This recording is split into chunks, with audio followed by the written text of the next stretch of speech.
Der er 78% nitrogen i atmosfæren. Planter og andre levende organismer optager nitrogen, som hjælper dem med at vokse.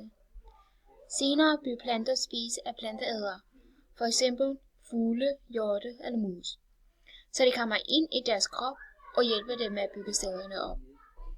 Det er faktisk en af de mest væsentlige dele i celleopbygning. Da dyrene så dør, bliver det nitrogen, som de havde i sig, omdannet til ammonium. Ammonium hjælper jorden med at få andre døde dyr og døde planter, som det kan fx være blade, der er faldet i træerne, til at gå i forrådnelse og selv blive muld, altså jord. Senere bliver ammoniumen også omdannet til nitrat i jorden.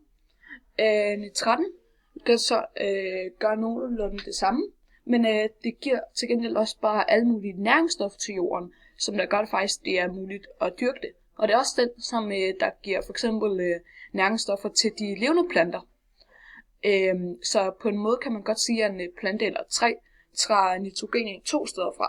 Både fra nitraten, fra jorden af, og fra nitrogenen, som der kommer fra luften.